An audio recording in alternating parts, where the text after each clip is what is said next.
प्रतिष्ठान में समृद्ध भारत फाउंडेशन की ओर से राष्ट्रीय संविधान सम्मेलन किया जा रहा है, जिसमें राहुल गांधी हिस्सा होंगे और तमाम कांग्रेसी और तमाम इंडिया गठबंधन के जो नेता हैं वो भी इसमें शिरकत करेंगे। जिस तरीके से आप देख सकते हैं तमाम जो वक्ता हैं वो अपनी अपनी बात रख रहे हैं और ऑडिटोरियम जो है वो पूरी तरीके से भरा हुआ है। और यहाँ पे संविधान को कैसे बचाया जाए, संविधान के लिए क्या कुछ कार्य करे जा सकते हैं, उसके ऊपर चर्चा करी जा रही है। और इस सरकार में क्या कुछ हुआ है, संविधान विरोधी गतिविधियाँ जो हुई हैं उसके ऊपर चर्चा करी जा रही है। और इस लोकसभा चुनाव का क्या महत्व है इसके ऊपर बात करी जा रही है। राहुल गांधी कुछ ही देर में यहाँ आने वाले हैं, तमाम जो अतिथि हैं वो आ चुके हैं। राहुल गांधी कुछ ही देर में यहाँ पे आएंगे और अपनी बातें रखेंगे और तमाम जो कांग्रेस के वरिष्ठ नेता हैं वो भी यहाँ पे मौजूद हैं।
स्टेज पे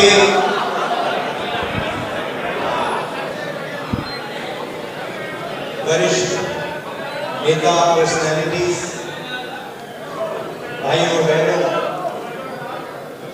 आप सब यहाँ आए, अच्छा डिस्कशन हुआ और इतने एंथुसियाज्म से आप मेरी बात सुनने के लिए आए।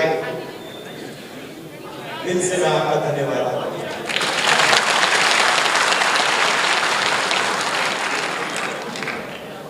जय हिंद जी ने अभी कहा कि मेरे परिवार के लोग ग्वाला थे और उन्होंने कहा कि पैदा होने पर ही मेरा फ्यूचर तय हो जाता। मैं उस बात को थोड़ा आगे बढ़ाना चाहता हूं। पैदा होने से पहले आपका फ्यूचर तय हो जाता। आप पैदा ही नहीं हुए, आपकी कैपेबिलिटी भी नहीं मालूम, आपका नाम भी नहीं मालूम, आपका फ्यूचर तय हो जाता। और हिंदुस्तान के सारे लोगों को छोटे छोटे खांचों में डाल दिया जाता।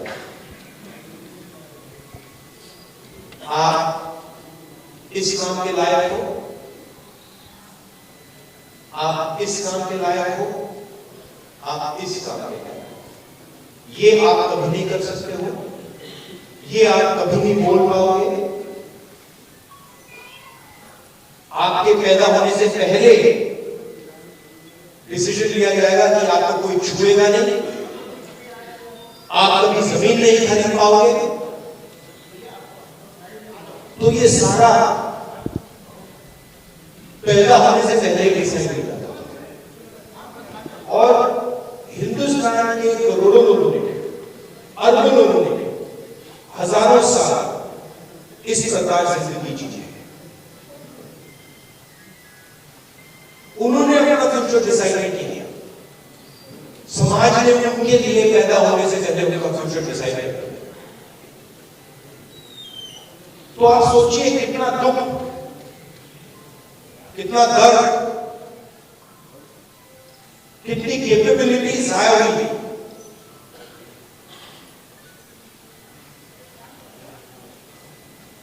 और इस चीज को बदलने के लिए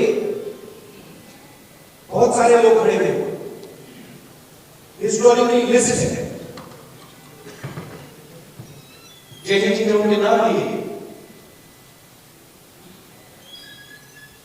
मगर सबके सबने एक ही बात की थी, जो सच्चाई थी उसको उन्होंने एक्सेप्ट किया कि हमें ये दिख रहा है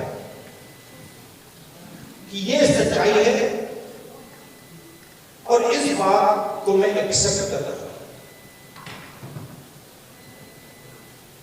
दो तरीके के लोग होते हैं, राजनीति में तो खासतौर एकदम दिख जाता है। पूरी जिंदगी सत्ता के पीछे दौड़ते दौड़ते दौड़ते दौड़ते सच्चाई को कभी एक्सेप्ट नहीं करते, ना अपनी सच्चाई एक्सेप्ट करते हैं, ना अपनी सच्चाई एक्सेप्ट करते हैं, ना किसी और की सच्चाई एक्सेप्ट करते हैं। उनको सिर्फ एक चीज दिखती है कि किसी ना किसी तरह मेरे हाथों में इन्फ्लुएंस आ जाए, सत्ता आ जाए, बाकी सब छोड़ो। और दूसरे तरीके के लोग होते हैं जो कहते हैं ये सच्चाई है,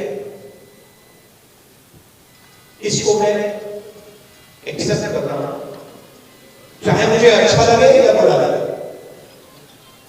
मगर मुझे जो दिख रहा है उस बात को मैं पूरी तरह एक्सेप्ट करता हूं। और अलग अलग समाज में अलग अलग जगह से ये लोग आए, अंबेडकर जी, महात्मा गांधी जी, पेरियार, बसवना, बुद्धा, ये अलग अलग स्पेसिस से आए, मगर इन सब ने ये बात एक्सेप्ट की कि जो मैं देख रहा हूं ये सच है और मैं इसे छोड़ने में छोड़ूंगा।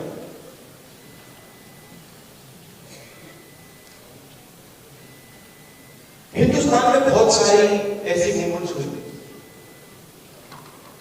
मगर 3000 साल में सबसे सक्सेसफुल मूवमेंट ये है। और इसमें आप कहते हो कि ये संविधान अम्बेडकर जी ने दिया, और उसमें सच्चाई है, अम्बेडकर जी ने दिया, गांधी जी ने दिया, मगर ये एक सोच है, ये अम्बेडकर जी से पहले भी थी, इसमें बुद्धा भी है, इसमें बसवना जी भी है, इसमें पेरियार है, इसमें गांधी है, और सिर्फ वो नहीं है, बहुत सारे ऐसे भी लोग हैं जिनके नाम किसी ने सुने भी नहीं, वो इसी चीज के लिए खड़े थे, किसान थे, मजदूर थे, नाई थे, पढ़ाई थे, इसके लिए लड़े। उनका नाम आज हम नहीं जानते, मगर उनकी सोच इसमें है। तो जो भी मेरा कहना है, जो भी हिंदुस्तान में अन्याय की सच्चाई को एक्सेप्ट करता है उसकी सोच से, और इसमें करोड़ों लोगों के दरवाजे थे। और मैं ये भी कहना चाहता था कि जो हमारी एक्सपेक्टेशन थी, जो फाउंडिंग फादर्स की एक्सपेक्टेशन थी, जो महात्मा गांधी की एक्सपेक्टेशन थी, जवाहरलाल नेहरू की एक्सपेक्टेशन थी, अंबेडकर जी की एक्सपेक्टेशन थी, उससे कम लोगों को इस किताब का फायदा है। तो सक्सेस है मगर फेलियर नहीं है, ओवरऑर्चिंग सक्सेस नहीं है। तो मेरा कहना है कि हिंदुस्तान की जनता के सामने हिंदुस्तान की रियलिटी डाली और मैं बिलीव करता हूं, चाहे वो किसी भी जात का व्यक्ति हो, अगर हमने रियलिटी सामने रख दी हिंदुस्तान की राजनीति बिल्कुल बदल जाएगी।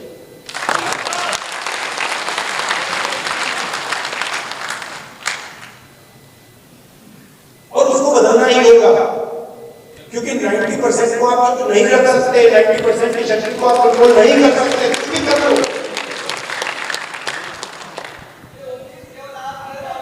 नहीं, बहुत सारे लोगों में आप भी है।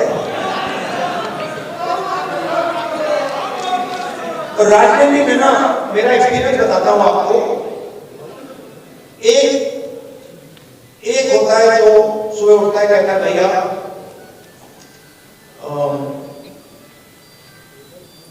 सत्ता कैसे मिलेगी, सत्ता कैसे मिलेगी, 24 घंटा हुई उसकी थिंकिंग होती है। अब मेरी दूसरी प्रॉब्लम है, नहीं मैं उसके बीच में पैदा हुआ।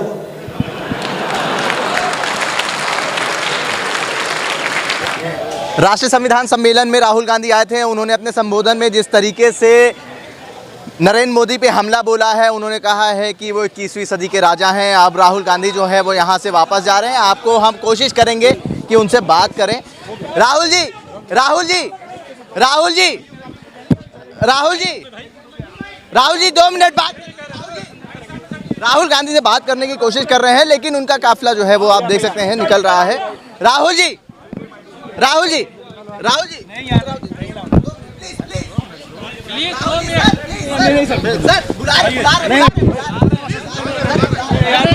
चलिए देख सकते हैं राहुल गांधी यहाँ से जा चुके हैं। बात करने की कोशिश करी थी लेकिन बात नहीं हो पाई। लेकिन जिस तरीके से आप यहाँ पे देख सकते हैं, जो भीड़ थी उनके मोहब्बत में इकट्ठा हुए थे जो लोग, अब वो वापस निकल रहे हैं। कुलदीप जी, एक सफल प्रोग्राम हुआ है। चौथे चरण से पहले राष्ट्रीय संविधान सम्मेलन करा है, राहुल गांधी आए, सम्मेलन में शामिल हुए, तमाम अतिथि थे। क्या इसका उद्देश्य था? राहुल गांधी उस बात को सामने रख रहे थे जो बात जनता पिछले 3 चरण में बोल रही है कि इस बार चुनाव जो है वो संविधान बचाने के लिए चुनाव है। मोदी जी की सरकार ने 10 साल जो किया और जो 400 सीट वो मांग रहे थे, जो उनके अपने लोग कह रहे हैं कि संविधान बदलने के लिए 400 सीट चाहिए, उसको जनता की आवाज़ को आज राहुल जी ने सामने रखा है और कहा है कि कांग्रेस के रहते और राहुल गांधी के रहते ये कभी नहीं होने वाला। नरेंद्र मोदी के ऊपर तंज भी कसा है, कहा है 21वीं सदी के राजा है नरेंद्र मोदी। इस बात को तो पूरा देश जानता है। राहुल जी ने फिर से वही बात बोली है जो देश की आवाज़ है।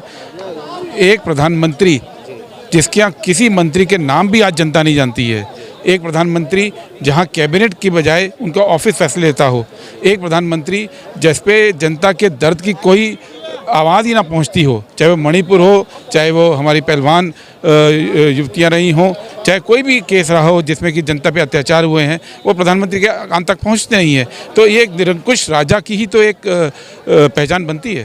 कुलदीप जी, हमेशा भारतीय जनता पार्टी विपक्षी पार्टियों पर हमलावर रहती है कि राम मंदिर विरोधी जो पार्टियां हैं उनको इस बार हराना है।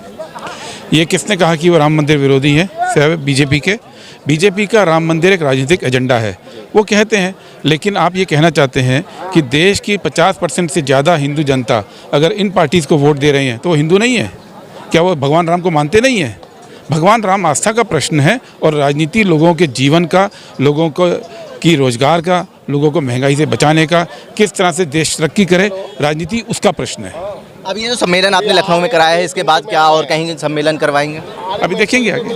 बहुत शुक्रिया सर। बात कुलदीप सिंह सिप्पा हमारे साथ मौजूद थे, ऑर्गेनाइज़र थे। इन्होंने जिस तरीके से समृद्ध भारत फाउंडेशन के ये प्रमुख भी हैं, उन्होंने ये प्रोग्राम ऑर्गेनाइज़ कराया। राहुल गांधी ने शिरकत करी और राहुल गांधी ने प्रधानमंत्री भी तंज भी कसे हैं और उसके बाद तमाम जो लोग थे वो निकल के राहुल गांधी से मिलने के लिए आए। लेकिन उसके बाद आप जिस तरीके से देख सकें, जो हुजूम था उनका वो देखने लायक था। एक भी सीट ऐसी नहीं थी जो खाली मिल सके। लेकिन यहाँ पे जो जनता थी वो बाहर खड़े होके जो LED लगाई गई थी वहाँ से राहुल गांधी के भाषण सुनते हुए लोग नज़र आए। ये कहा जा सकता है कि लखनऊ में एक सफल प्रोग्राम जो है राष्ट्रीय संविधान सम्मेलन जो था वो सफल रहा। और ऐसे ही हमने कोशिश करी कि कुलदीप सिंह सिक्पा से ये सवाल पूछें कि ऐसे ही प्रोग्राम क्या आगे भी ऑर्गेनाइज कराए जाएंगे, लेकिन उन्होंने कहा है अब ये देखने वाली बात रहेगी। जनसंदेश टाइम्स के लिए कैमरा पर्सन जिशान खान के साथ आकिब मिराज खान, लखनऊ।